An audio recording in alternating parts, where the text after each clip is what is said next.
My stomach's growling.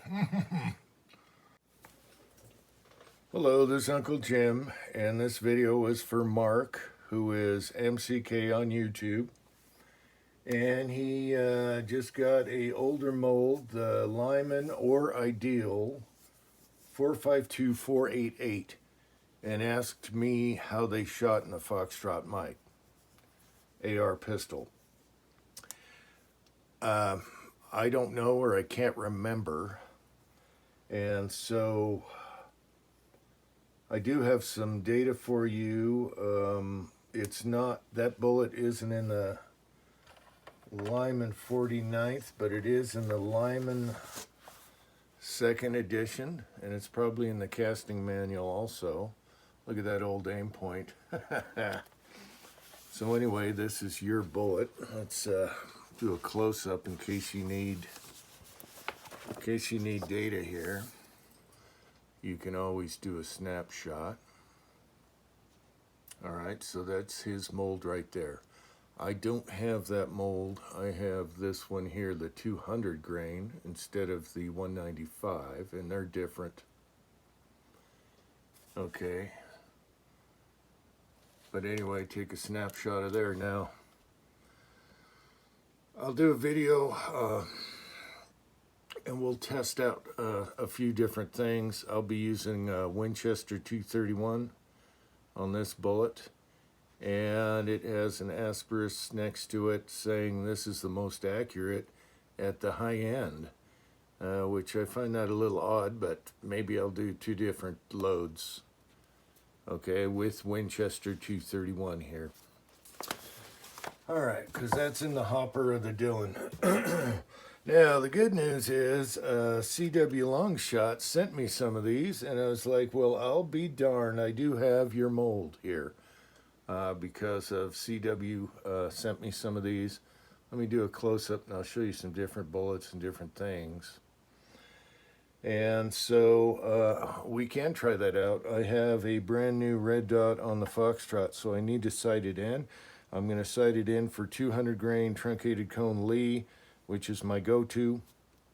And then we'll test these in like a soft and a hot load and check the impact difference and accuracy and that. Okay. So, yeah, I don't have that mold. I have the 460 Ideal, the old Ideal here.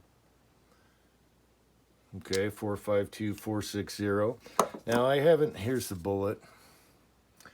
I haven't had really good luck with this bullet compared to the truncated cone. Could be the load, could be the alloy. I just never had the luck I did with the tack driving Lee, which is a copy of the HG 200 and kind of similar to the RCBS 201 truncated cone. Okay, so I dug around in one of my file cabinets, and your mold bullet reminds me of these. These are 185 grain, so they're a little lighter. And this is the old clean bore Remington Target Master 185 grain wad cutter. So it's kind of a match ammo in the day, I guess. And this is the Western Super Match 185 grain FMC clean cutting match. Okay, WCP. So I'm sure you can get some see, these are CW's bullet. I'm sure you can get some good data off of him. But here's something interesting here. Let's try and do a close-up. So on these here, they can be a little bit on the short side for some guns. Say you have an unmodified old 1911. Sometimes they're a little short, like going up. They, you know, they hit the hood and they don't quite, just every now and then. But on a throated 1911, it shouldn't be a problem. So just play with your overall length. Now, the Remington is seated shorter than the Western, You can see on the shoulder against the brass. And just play around with your length. You're going to be halfway or lower on the band there, okay? And you can tell these are very similar bullet, a little wider at the tip.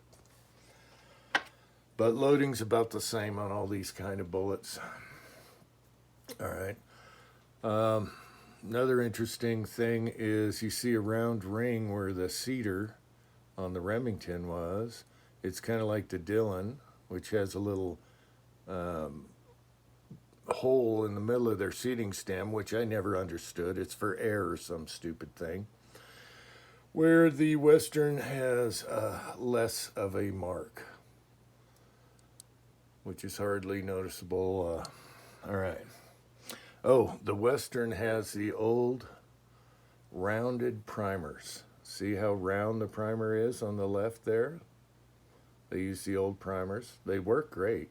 And as I recall, they shot pretty good. They're supposed to be match ammo. And they should feed just fine in the Foxtrot, no issues. All right, so there's that. What else? Okay, so I guess I can, at first I thought I can't answer your question because I don't have the mold. However, I did get some bullets from CW, and I can't remember how they shot. You can see I only shot a few of them, if any. So we'll have to revisit that. So I'll cite that in, and I can answer your question. I'll do a mild load, and I'll do a warm load. And according to the manual, it's supposed to like the warmer mold, or warmer load, with Winchester 231. That's the only one that had the little asterisk there. But it was, let's see, it says designated potentially the most accurate. So out of all the powders here, the Winchester 231 with the 5.7 grains, which is up there, it's a lighter bullet, was the potentially more accurate. All right. And we're getting 962 feet per second and 16 on your pressure. So, all right, almost 17.